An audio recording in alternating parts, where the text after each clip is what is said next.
言葉にできない君のくれた日々が積み重なり過ぎ去った日々二人歩いた奇跡 Hello minasan.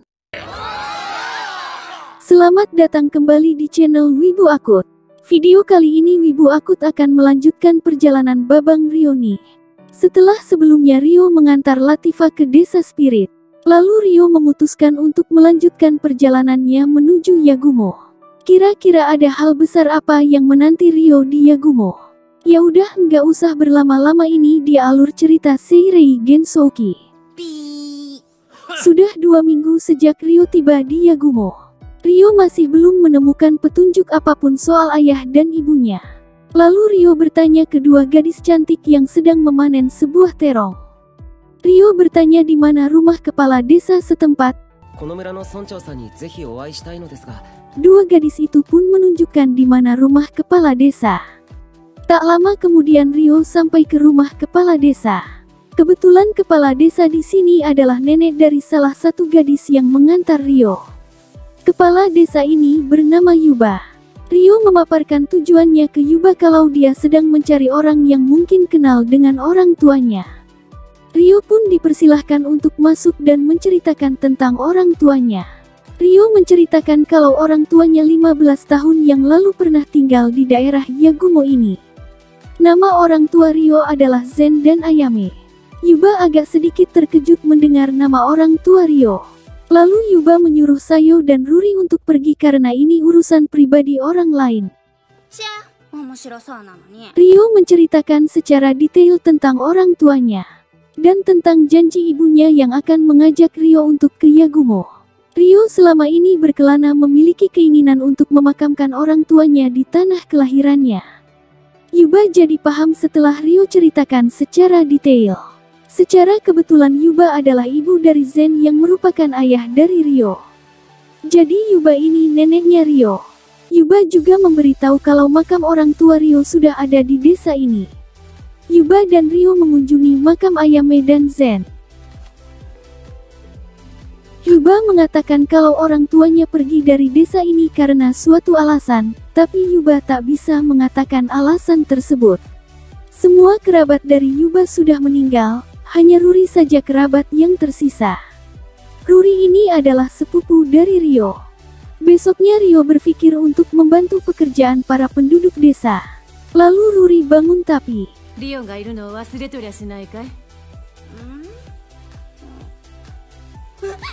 dia lupa kalau ada laki-laki sekarang di rumahnya. Saat sarapan Sayo dan kakaknya yang bernama Shin datang. Shin makan dengan lahap sampai kekenyangan.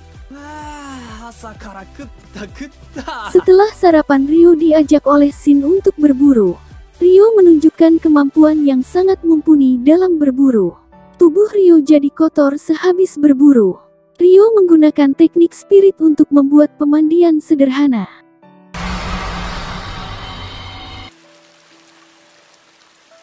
Seiring berjalannya waktu Ryo sudah diterima oleh penduduk desa Yagumo. Banyak gadis-gadis yang seperti menyukai Ryo. Namun muncul masalah. Shin berkelahi dengan anak dari kepala desa sebelah yang bernama Gon. Gon ini seperti orang yang bisa dibilang mesum dan juga suka membuat masalah. Gon datang ke desa Yagumo karena ingin menginap sebab gerobak mereka yang digunakan untuk membawa upeti rusak di tengah perjalanan. Shin yang sudah kesal langsung menyerang. Namun Shin untungnya Yuba datang untuk melerai mereka berdua. Yuba mengizinkan Gon dan anak buahnya untuk tinggal di pondok pinggir desa. Gon yang berjalan untuk pergi melihat Ryo dengan pandangan meremehkan. Setelah itu Shin meminta izin ke Yuba untuk membiarkan Sayo menginap di rumah Yuba untuk sementara. Di malam harinya Ryo memberi sebuah batu ke Ruri dan Sayo. Ryo bilang taruh batu ini di sudut kamar karena ini jimat pelindung. Gon dan anak buahnya sepertinya memang memiliki rencana jahat. Keesokan harinya prajurit kerajaan yang ditugaskan untuk memeriksa pajak datang. Nama prajurit itu adalah Saga Hayate. Karena mereka prajurit kerajaan, sudah pasti mereka dijamu dengan sangat baik. Di malam hari saat Sayo dan Ruri sedang tidur, ada orang mencurigakan menerobos kamar mereka. Ternyata orang itu adalah Gon. Sepertinya Gon punya niat tak baik. Tak lama Ryo datang, lalu seketika ingatan Ryo saat ibunya terbunuh dulu muncul. Gon mencoba untuk menyerang Ryo tapi malah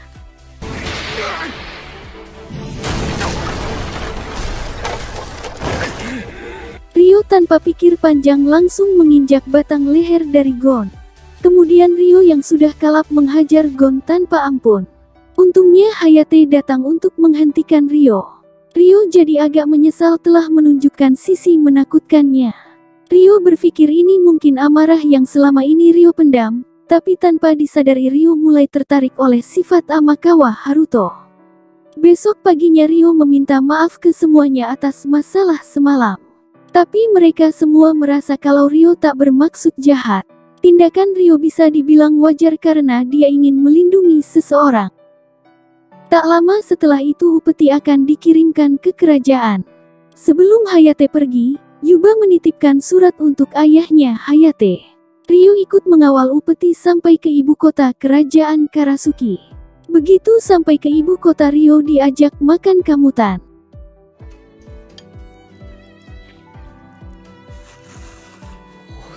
Keesokan harinya Ryo menemani Sayo untuk berbelanja. Saat di pasar ada pedagang aksesoris menawarkan dagangannya. Ryo berniat memberi Sayo sebuah aksesoris sebagai bentuk terima kasih. Ryo terlihat sangat laki di sini. Sebelum pergi Sayo diberi saran oleh pedagang itu untuk menggaet Ryo. Namun saat di jalan pulang tiba-tiba ada keributan.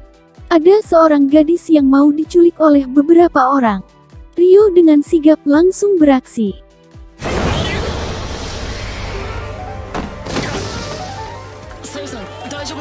Ryo menyerahkan gadis itu ke pengawalnya dan langsung pergi begitu saja. Cerita beralih ke Hayate yang sedang bertemu dengan ayahnya. Hayate memberikan surat yang dititipkan oleh Yuba. Begitu membaca surat itu, ayah Hayate langsung terkejut. Cerita kembali lagi ke Ryo dan Sayo yang baru pulang dari berbelanja. Tetapi Hayate dan kedua orang tuanya datang menemui Ryo. Ayah dari Hayate bernama Saga Gouki dan ibunya bernama Kayako. Gouki memberitahu Ryo kalau dirinya adalah pelayan dari ibunya Ryo yang bernama Karasuki Ayame. Ryo terkejut karena mengetahui nama lengkap dari ibunya.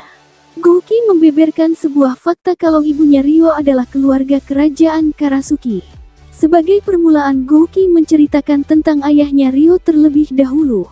Tepatnya 20 tahun yang lalu, saat kerajaan Karasuki berperang dengan kerajaan tetangga. Zen mengajukan diri sebagai tentara. Zen memiliki bakat alami, teknik spirit dan bela diri. Karena hal tersebut Yang Mulia Raja segera memberi gelar samurai ke ayahnya Ryo ini. Gouki sendiri pernah menjajal kemampuan dari Zen, kekuatannya memang benar-benar nyata. Lalu Zen direkomendasikan sebagai pengawal keluarga kerajaan. Ternyata yang dikawal oleh Zen adalah Ayame. Begitulah kisah cinta dari Ayame dan Zen.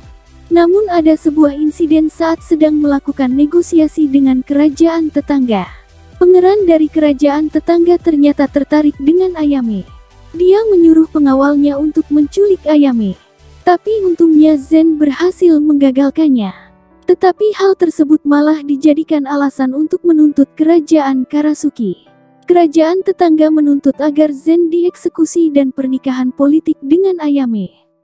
Namun untungnya Yang Mulia Raja mengatur secara rahasia kepergian Ayame dan Zen. Setelah menceritakan itu semua, Gouki memohon ke Ryo supaya mau bertemu dengan Raja dan Ratu Kerajaan Karasuki. Besoknya Ryo bertemu dengan Raja Homura dan Ratu Shizuku. Berarti mereka berdua adalah kakek dan neneknya Ryo. Ryo diminta menceritakan tentang kedua orang tuanya. Ryo menceritakan kalau ibunya sudah dibunuh oleh seseorang. Ryo melihat ibunya dibunuh tepat di depan matanya. Tunggu, ini orang kan yang bareng sama Reis. Oh, jadi dia yang membunuh ibunya Ryo. Jadi ini yang membuat Ryo balas dendam. Mendengar niat Ryo itu, Raja Homura menyarankan Ryo untuk bertarung dengan Gouki. Setelah itu Ryo diajak menuju kediaman dari Gouki. Ternyata gadis yang Ryo tolong adalah anak dari Gouki. Ryo langsung berduel dengan Gouki. Gouki cukup terkejut dengan kemampuan dari Ryo. Gouki menggunakan teknik spirit di pedangnya. Tetapi Ryo dapat dengan mudah mengalahkan Gouki. Setelah itu Ryo kembali ke desa Yagumo. Ryo bersumpah di depan kuburan ayah dan ibunya, bahwa dirinya takkan lari lagi. Untuk hidup, dan untuk melindungi, aku akan terima semua resiko dan bergerak maju. Di waktu malam hari Yuba memberitahu Ruri kalau Ryo adalah sepupunya dan sekaligus pangeran dari kerajaan Karasuki. Ruri awalnya tak percaya, tapi setelah Yuba menjelaskan kalau ayahnya adalah seorang samurai, Ruri berpikir kalau begitu baru logis.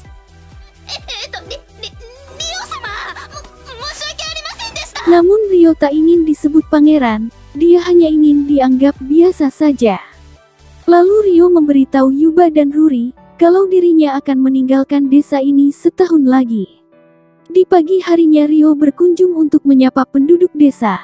Namun di sana ada Ruri, Ryo dan Ruri berbicara dengan sangat lepas. Hal itu membuat para gadis yang ada di sana jadi agak iri ke Ruri. Tak terasa waktu berlalu begitu cepat. Para penduduk desa sudah mulai menanam padi. Saat sedang menanam, Ryo berbincang dengan Sayo. Ryo memberitahu kalau akan pergi dari desa ini saat musim gugur nanti. Sayo jadi agak terkejut dengan perkataan Ryo. Setelah Ryo mengatakan akan pergi dari desa, Sayo jadi terus berlatih teknik spiritnya. Sampai tak terasa sudah masuk musim gugur. Para penduduk desa mengadakan festival panen. Lalu Sayo mengajak Ryo untuk berbicara empat mata. Sayo mengungkapkan perasaannya ke Ryo. Tapi sayangnya Ryo menolak perasaan dari Sayo. Namun Sayo tak menyerah, bahkan dia meminta untuk bisa ikut pergi dengan Ryo. Bahkan Sayo sampai membungkuk untuk memohon ke Ryo. Tetapi sekali lagi Ryo menegaskan bahwa dirinya tak bisa membalas perasaan Sayo. Ryo pun pergi meninggalkan Sayo. Sayo hanya bisa menangis setelah mendengar jawaban Ryo. Pagi-pagi sekali Ryo akan berangkat. Sebelum berangkat Ryo berpamitan sekali lagi ke Yuba dan Ruri. Namun saat berada di gerbang desa, Ryo bertemu lagi dengan Sayo. Sempat mengira kalau Sayo ingin ikut dengan Ryo, namun ternyata Sayo hanya ingin mengantar kepergian Ryo. Setelah meninggalkan desa Yagumo, Ryo terbang menggunakan teknik spiritnya. Saat ini tahun 999 era suci akhir musim gugur. Ryo bertemu lagi dengan Latifah dan yang lainnya. Wah, Latifah sudah tumbuh menjadi gadis yang cantik ternyata. Seperti biasa Ryo disambut di desa spirit dengan sangat baik oleh para tetua. Saat ngobrol dengan tetua, Ryo meminta sesuatu. Ryo ingin sebuah rumah yang bisa dibawa kemana saja. Setelah mendengar permintaan Ryo, Dominic langsung berpikir dengan sangat serius. Setelah berbicara dengan para tetua, Ryo pulang ke rumahnya di desa spirit. Ryo menyapa Sarah, Alma dan Orvia. Ryo memuji kecantikan mereka bertiga. Namun tiba-tiba saja Latifah nyeletuk kalau ingin mandi bareng dengan Ryo. Tetapi saat Ryo terbangun di pagi hari, tiba-tiba saja ada gadis telanjang yang tidur di sebelah Ryo. Ryo mengira kalau ini hanya mimpi saja, tapi rasanya terlalu nyata. Lalu gadis itu bangun dan nempel ke Ryo. Sarah yang terkejut dengan teriakan Ryo langsung menghampirinya.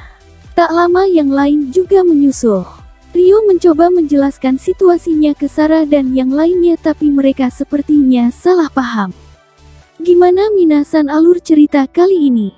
Jika ingin menyaksikan yang lebih detail, langsung aja nonton animenya. BTW ini alur ceritanya dari episode 7 sampai 9. Kira-kira kedepannya gimana ya nasib Ryo? Terus Celia bagaimana, kan belum ketemu lagi? Ya udah, saksikan kelanjutannya hanya di channel Wibu Akut.